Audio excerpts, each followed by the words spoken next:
Hello students, welcome back to my channel study hard. इस video में हम लोग करेंगे क्लास 7 एनसीईआरटी मैथ्स का एक्सरसाइज 11.2 का क्वेश्चन नंबर 2। तो चैप्टर का नाम है एक्सपोनेंट्स एंड पावर्स।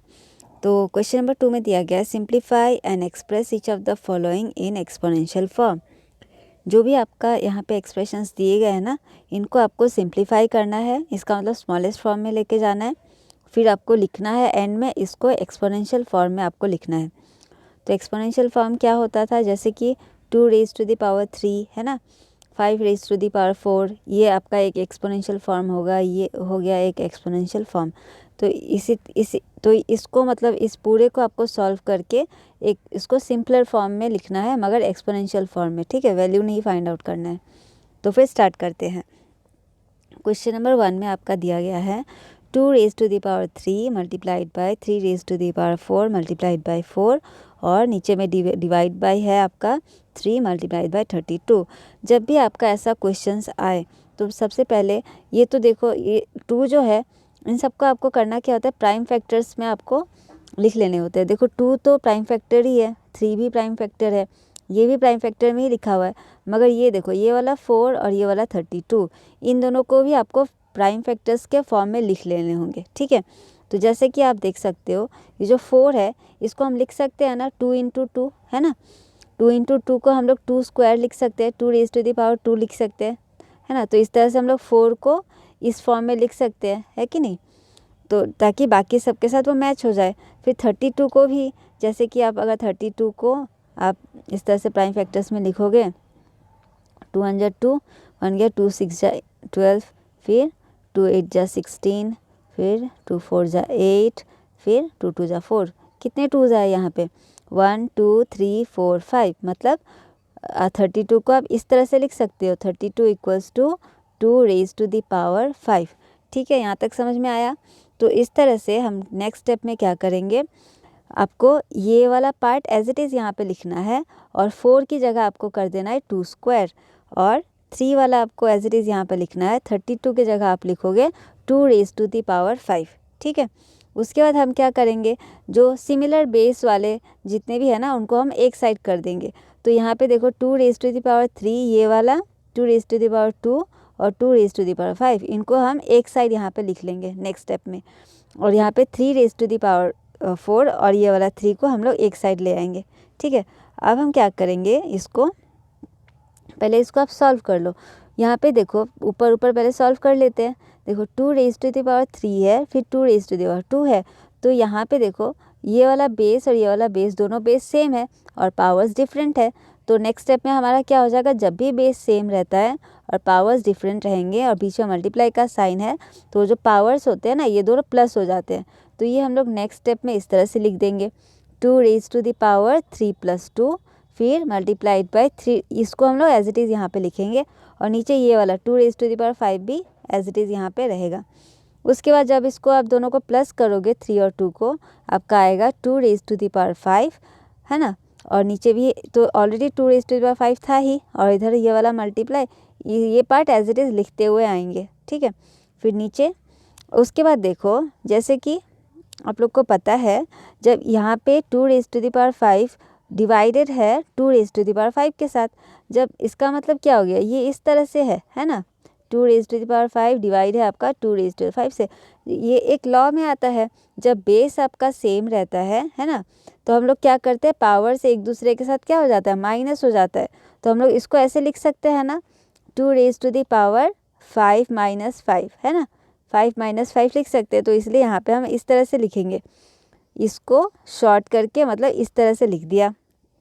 फिर ये वाला भी देखो, 3 रेज टू द पावर 4 जो है ना, डिवाइडेड बाय 3 है। 3 के ऊपर कोई साइन नहीं था यहाँ पे, इसका मतलब 1 है। कोई पावर नहीं रहने का मतलब वहाँ पे 1 होता है, ठीक है। तब ये भी जब इसके साथ डिवाइड होगा तो क्या हो जाएगा, मतलब 3 रेज टू द पावर 4 है। अगर इसको आप डिवाइड कर रहे हो 3 रेज टू पावर 1 से, तो यहाँ पे बेस आपका सेम है, पावर्स डिफरेंट है, तो पावर्स एक दूसरे के साथ माइनस हो जाएंगे, ठीक है। जब भी बेस सेम रहता है और बीच में डिवाइड का साइन रहता है, तो पावर्स एक दूसरे के साथ माइनस हो जाते हैं। तो ऊपर में क्या हो जाएगा, 3 रेज टू द पावर 4 - 1, और इसको जब आप सॉल्व करोगे आ जाएगा 3 रेज टू द पावर 3, ठीक है। तो इस तरह से जब आप माइनस करोगे तो इसको जब आप माइनस सॉल्व करोगे 2 raise to the power 5 minus 5, तो 5 में से 5 जाएगा तो आपका 0 आ गया, ये वाला पार्ट आ जाएगा। फिर मल्टीप्लाई का साइन आप यहाँ दोगे, फिर ये इसको जब आप सॉल्व करोगे तो आपका आएगा 3 रेज़ टू द पावर 3। तो अब आप लोग को ये पता होना चाहिए कि जब किसी भी नंबर का बेस के ऊपर अगर पावर आपका 0 है तो उसका वैल्यू होता है 1, चाहे वो कोई भी नंबर हो। जैसे कि सपोज़ 50 है, 50 का जो पावर है ना वो 0 है, तो इसका वैल्यू भी 1 होगा। सपोज़ 1000 है, इसका भी वैल्यू, उसका मान लो पावर 0 है तो इसका भी वैल्यू 1 होगा। चाहे कोई सा भी नंबर हो, उसका अगर पावर हमारा 0 होता है तो उसका वैल्यू जो होता है ना 1 हो जाता है। ठीक है, तो यहाँ पे भी 2 रेज़ टू दी पावर 0 था ना, तो उसका वैल्यू हो गया आपका 1, और इसको एज इट इज़ यहाँ लिख देंगे, है ना, 3 से multiply, 3 raise to the power 3। अब यहाँ पे बस तो मल्टीप्लाई है, 1 3 जा 3 हो गया, और ये पावर ऊपर में हमने लिख दिया, तो ये हो गया आपका आंसर सॉल्व। इसको ऐसे ही छोड़ देना है, ऐसा नहीं कि इसको 3 इंटू 3 इंटू 3 करके इसको वैल्यू फाइंड आउट नहीं करना है, क्योंकि क्वेश्चन में हमें क्या पूछा था, आपको आंसर लिखने हैं एक्सपोनेंशियल फॉर्म में, है ना, तो इसको हम लोग वैसे ही छोड़ देंगे।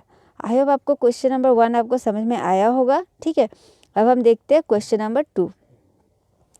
क्वेश्चन नंबर 2 में देखो students, 5 raise to the power 2 है, फिर विद इन ब्रैकेट आपका इसका भी पावर आपका 3 दिया हुआ है। ठीक है, पहले तो 5 का पावर 2 है, फिर इस होल का पावर मतलब 3 दिया गया क्वेश्चन में, फिर multiplied by 5 raise to the power 2। हम लोग यहाँ पे क्या करेंगे, जब भी ऐसा फॉर्म रहता है, मैंने पहले की वीडियोस में भी आपको बताया था कि आपको क्या करना पड़ेगा, जब भी आप ब्रैकेट को खोलोगे तो 2 और 3 जो आपस में मल्टीप्लाई हो जाएगा। ठीक है, ये बेस जो है ना, ये उसको एज इट इज़ लिखेंगे और 2 और 3 ये दोनों मल्टीप्लाई हो जाएंगे। ठीक है, फिर यहाँ पे लिखा, इस स्टेप को यहाँ पे लिखा, फिर बाकी हमको जैसे ऊपर में लिखा है उसको नीचे आपको बस देख देख के लिख लेना है। उसके बाद पहले हम इसे सॉल्व करेंगे। 5 रेज़ टू द पावर, जब ये दोनों मल्टीप्लाई होगा 6 आ गया, फिर into 5 raise to the power 4, as it is ऊपर से आपको देख के नीचे उतार लेना है। उसके बाद देखो, अब यहाँ पे देखो, देख सकते हो कि 5, ये पहले हम ब्रैकेट का काम करेंगे। ठीक है, ब्रैकेट के अंदर 5 जो है बेस हमारा दोनों सेम है, और बीच में मल्टीप्लाई का साइन है, और पावर्स दोनों अलग है। जब बेस सेम रहता है, पावर्स अलग होते हैं, मल्टीप्लाई होता है, तो पावर्स एक दूसरे के साथ प्लस हो जाते हैं। ठीक है, तो दोनों बेस के बदले हम सिंगल एक 1 टाइम बेस लिखेंगे, क्योंकि दोनों ही सेम है, और पावर्स को ऊपर प्लस कर देंगे, 6 + 4 कर देंगे, divided by 5 raise to the power 7, ये यहाँ का यहाँ पे एज इट इज़ लिख देंगे। ठीक है, फिर नेक्स्ट स्टेप में हम लोग क्या करेंगे, उसे प्लस करके दिखा देंगे। 5 6 + 4 जब आप करोगे आपका आ जाएगा 10, है ना, और divided by 5 raise to the power 7। अब देखो, अभी भी हमारा दोनों बेस जो है ना सेम है ना, और ऊपर में पावर्स डिफरेंट है, मगर बीच में डिवाइड का साइन है। जब आपका डिवाइड का साइन रहता है तो पावर्स जो होते हैं ना वो माइनस हो जाते हैं, तो 10 - 7 कर देंगे, हमारा आ जाएगा 3। तो हमारा आंसर हो गया 5 रेज़ टू द पावर 3। जो भी लॉज आप यूज़ कर रहे हो उसको आपको साइड में लिखते जाना है। ठीक है, नेक्स्ट देखते हैं क्वेश्चन नंबर 3। क्वेश्चन नंबर 3 में दिया गया है 25 raise to the power 4 divided by 5 raise to the power 3। तो यहाँ पे भी आप देख सकते हो, ये जो 5 है ये ऑलरेडी लोएस्ट टर्म में है ना, 5 एक प्राइम फैक्टर है, इसको हम तोड़ नहीं सकते, है ना, मगर 25 को तो आप तोड़ के लिख सकते हो, है कि नहीं। 25 को हम कैसे लिख सकते हैं, सपोज़ हम इसका प्राइम फैक्टर्स निकालते हैं। 25 देखो, 5 5 जा 25 होता है, इसका मतलब क्या होगा, 25 को आप कैसे लिख सकते हो, 5 × 5, 5 × 5 को मतलब 5 स्क्वायर लिख सकते हो, है कि नहीं। तो फिर इस तरह से जब भी आपको एक बड़ा सा नंबर दिया रहेगा तो सबसे पहले आपको क्या करना है, उसको आप प्राइम फैक्टर्स में कन्वर्ट कर लो। ठीक है, तो यहाँ पे 25 था, तो हम लोग 25 के बदले क्या लिख सकते हैं, 5 × 5, या फिर आप डायरेक्ट ये वाला स्टेप भी लिख सकते थे।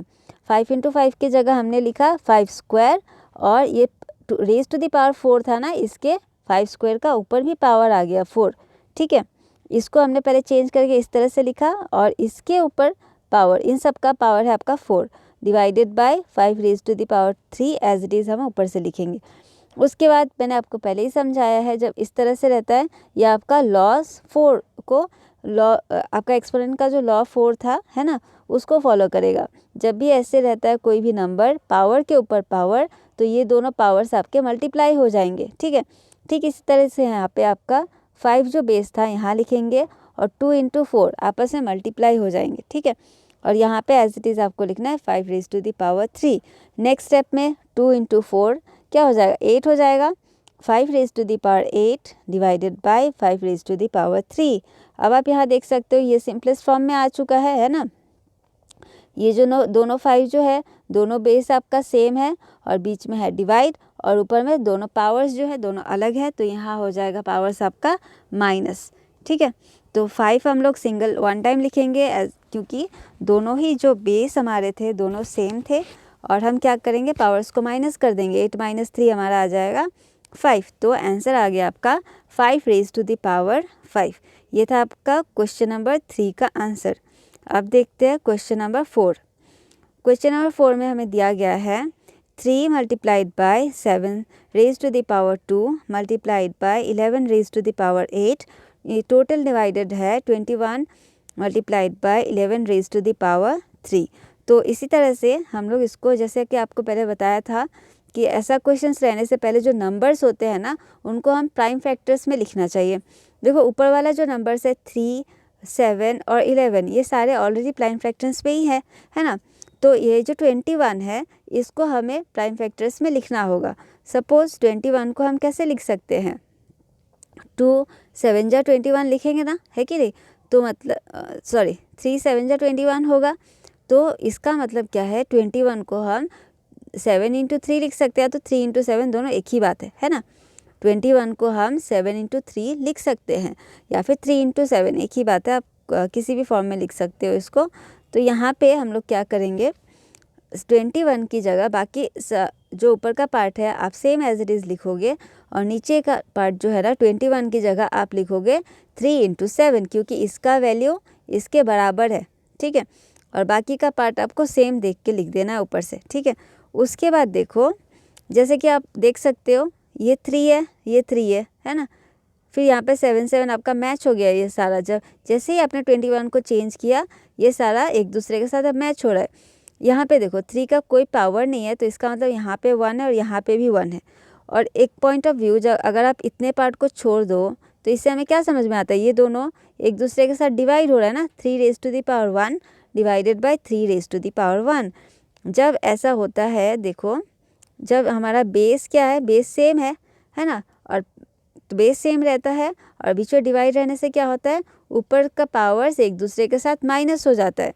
तो इसको हम लोग ऐसे लिख सकते हैं कि नहीं, 3 raise to the power 1 minus 1, क्योंकि डिवाइड था पावर्स इसलिए माइनस हो गए, ठीक है। इसको हमने इस पार्ट को ऐसे सॉल्व करके ऐसे लिख दिया, ठीक है। उसके बाद ये वाला पार्ट देखो, इस पार्ट को देखो, 7 स्क्वायर है डिवाइडेड बाय 7। तो हम लोग दोनों बेस सेम था तो 7 लिखेंगे और यहाँ 2 में से यहाँ पे डिवाइड भी हो रहा है तो यहाँ पे माइनस होगा। 2 में से 1 को माइनस करेंगे क्योंकि यहाँ पे 7 का कोई पावर नहीं था, है ना। तो यहाँ पे हम 1 मान लेंगे, इसलिए 2 माइनस 1 हो गया ये। इस पार्ट को सॉल्व करके लिखेंगे हम ये वाला पार्ट, ठीक है।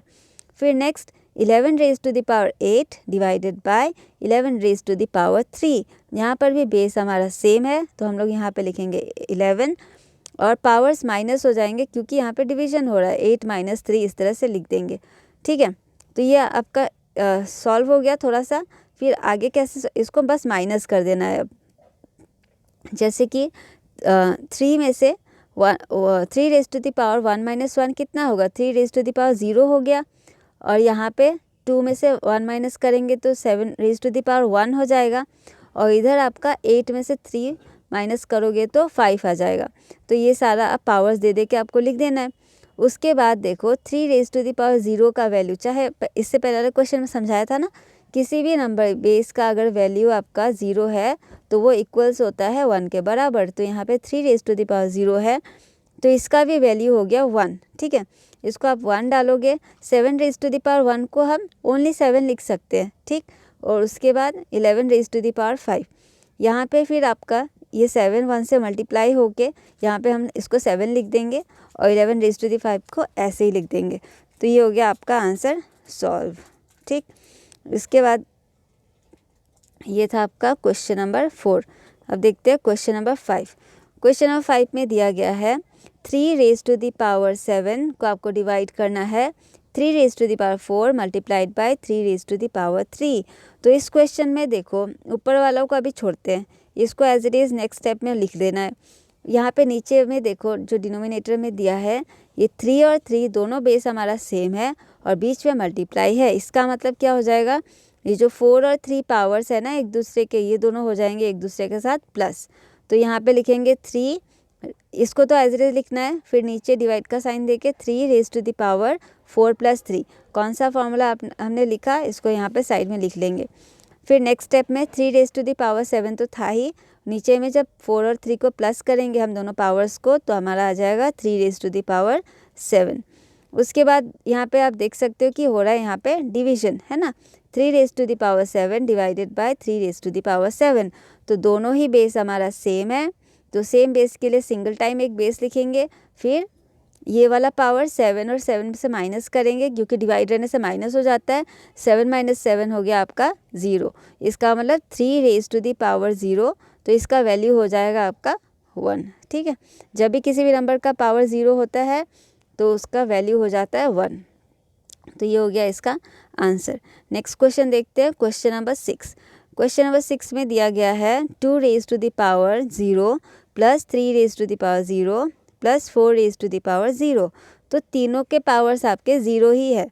तो अभी जस्ट मैंने आपको समझाया था चाहे कोई भी नंबर हो और उसका पावर 0 रहने से उसका वैल्यू होगा 1।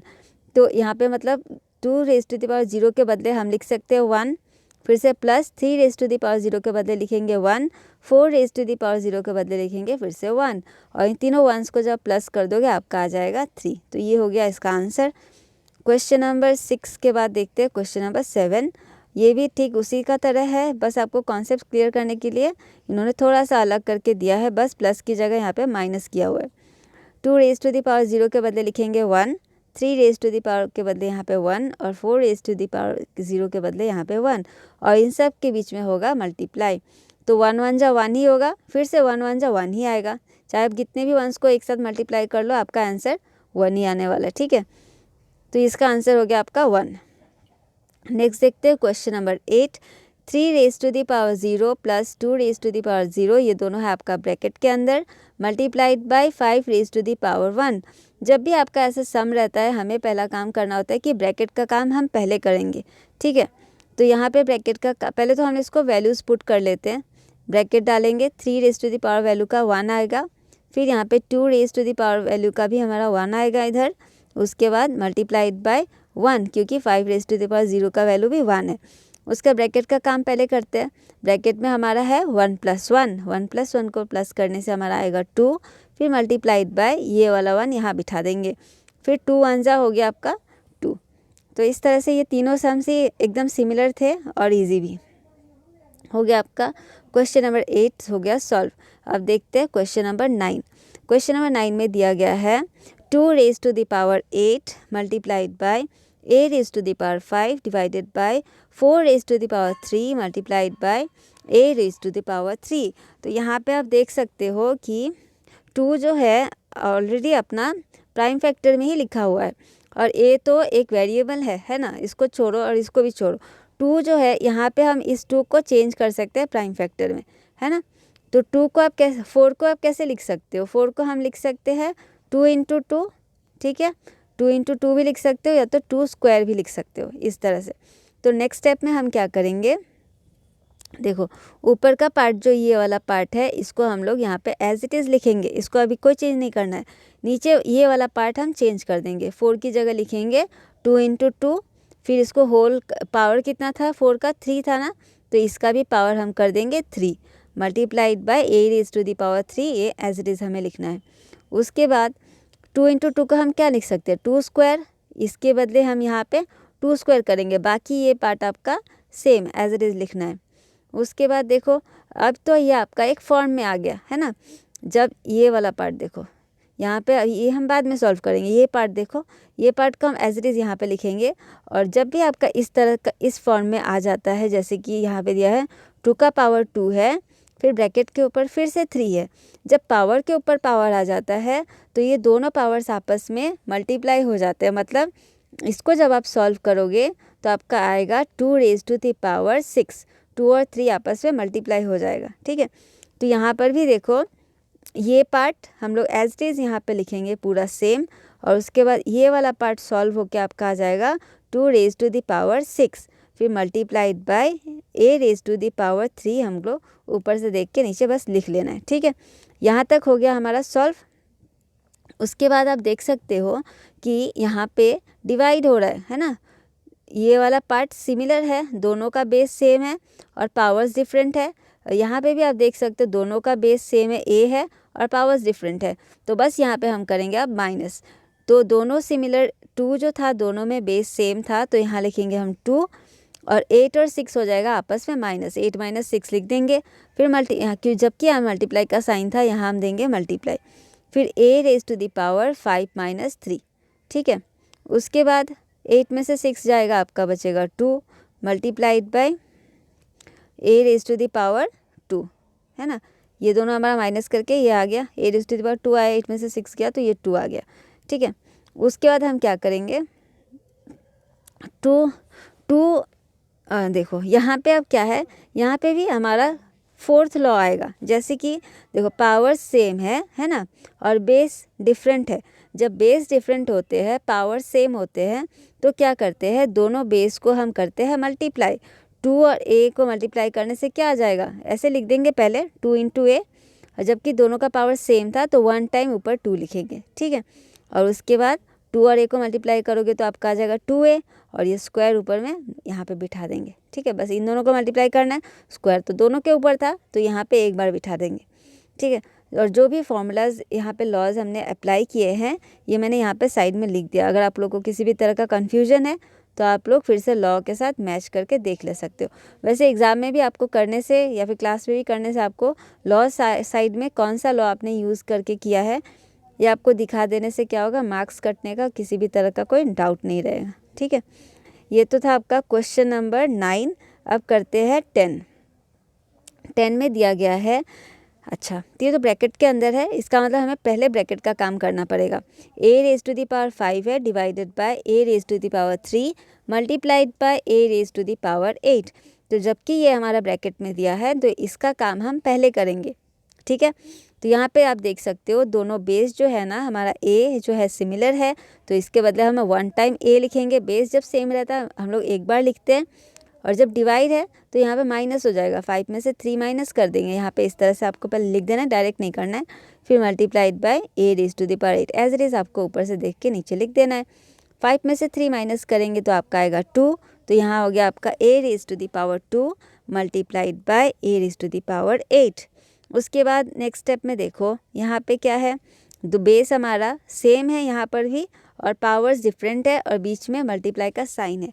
जब पावर्स डिफरेंट होंगे और बेस सेम है तो पावर्स एक दूसरे के साथ हो जाएंगे प्लस। 2 + 8 कर देंगे तो हमारा आंसर आ जाएगा 10, और a को हम लोग यहाँ पे लिख देंगे, तो a raise to the power 10 हो गया हमारा आंसर। कौन से लॉज हमने अप्लाई किए ये आपको साइड में लिख देना है। नेक्स्ट देखते हैं क्वेश्चन नंबर 11। क्वेश्चन नंबर 11 में दिया गया है 4 raise to the power 5 multiplied by a raise to the power 8 और b raise to the power 3, ये दोनों साथ में है। ठीक है, और यहाँ पे भी 4 रेज टू द पावर 5 है, और यहाँ पे a रेज टू द 5 है और b raise to the power 2 है। तो यहाँ आप देख सकते हो कि इसमें हमें ज़्यादा कुछ सॉल्व करना है ही नहीं। ये देखो 4 बेस सिमिलर है इसमें, यहाँ पे देखो a और a बेस सिमिलर है, और इधर b और b बेस सिमिलर है, और सारे एक दूसरे के साथ, ये दोनों एक दूसरे के साथ डिवाइड है, ये दोनों एक दूसरे के साथ डिवाइड है, ये दोनों एक दूसरे के साथ डिवाइड है। इसका मतलब हमें बस इसमें क्या करना है, बस हमें सबको माइनस कर देना है सारे पावर्स को। ये दोनों बेस के बदले हम लिखेंगे यहाँ 4 है ना, ये 4 था ना दोनों में बेस, तो ये हम लिखेंगे 1 टाइम एक 4 लिखेंगे, फिर 5 - 5 लिख देंगे मल्टीप्लाइड बाय, यहाँ पे देखो 8 और 5 है तो इसलिए हो जाएगा 8 - 5। यहाँ पे 3 और 2 है तो यहाँ पे लिखेंगे 3 - 2। ठीक है, उसके बाद 5 में से 5 माइनस आएगा तो आपका हो जाएगा 0, तो इसलिए 4 रेज टू द पावर हो गया 0 multiplied by a raise to the power हो जाएगा 8 में से 5 माइनस करेंगे तो 3, फिर से मल्टीप्लाइड बाय 3 में से 2 माइनस किया तो 1 आया आपका, तो इसलिए b raise to the power 1। ठीक है, फिर उसके बाद देखो 4 रेज टू द पावर 0 का वैल्यू होगा 1 है ना, तो यहाँ पे लिखेंगे 1।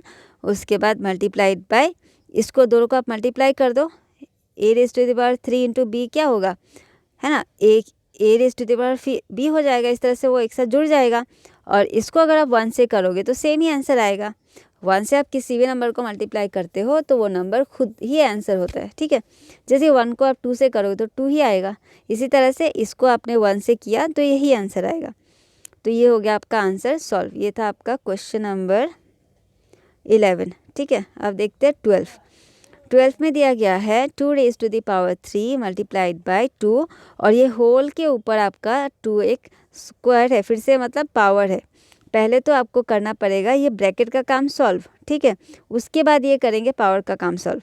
तो ब्रैकेट के अंदर क्या है, देखो ब्रैकेट के अंदर वैसे ये जो दिया है 2 रेज टू द पावर 3 है मल्टीप्लाइड बाय 2 है ना। तो इसका मतलब क्या है, यहाँ पे इस तरह से दिया है ना 2, यहाँ पे कोई साइन नहीं है, इसका मतलब क्या है, यहाँ पे 1 है। ये आपको मान लेना पड़ेगा, कोई पावर नहीं है ना यहाँ पे, इसका मतलब 1 है। तो दोनों बेस यहाँ पे देखो सेम है, तो हम क्या करेंगे, सिमिलर बेस के कारण एक बार 2 लिखेंगे, और ऊपर में सेम बेस रहता है और बीच में मल्टीप्लाई रहने से पावर्स हो जाएंगे प्लस, तो यहाँ पे इसीलिए लिखेंगे 3 + 1, ठीक है। और ये होल के ऊपर हमारा 2 था, पावर ये वाला 2 है ना, यहाँ पे लिखेंगे। तो ये वाला स्टेप समझ में आया आप लोग को, ये वाला स्टेप, ठीक है। उसके बाद हम लोग इन दोनों को प्लस कर देंगे, 3 + 1 हो जाएगा आपका 4, तो हो गया 2 raise to the power 4 bracket के ऊपर आपका 2। और इसके बाद जब इस फॉर्म में आ जाता है, पावर के ऊपर पावर होता है, तो हम क्या करते हैं, ये दोनों हो जाएगा multiply, 4 × 2 = 8, 2 raise to the power 8 हो गया इसका आंसर, ठीक है। तो इसके साथ ही आपका 11.2 का क्वेश्चन नंबर 2 जो है ये पूरा फिनिश्ड होता है। आई होप आप लोग को वीडियो अच्छा लगा होगा और मैथ्स के जो कुछ डाउट्स आपके क्लियर हुए होंगे। अगर किसी भी क्वेश्चन में अभी भी डाउट है तो आप लोग मुझे कमेंट करके ज़रूर बताना, मैं कोशिश करूँगी और कोई वीडियो बना के आप लोग का इस डाउट्स को क्लियर कर दूँ, ठीक है। वीडियो अच्छा लगा तो लाइक करना, सब्सक्राइब करना, अपने दोस्तों के साथ शेयर भी करना। मिलते हैं नेक्स्ट वीडियो में, वहाँ करेंगे हम लोग क्वेश्चन नंबर 3 11.2 का। Thank you for watching.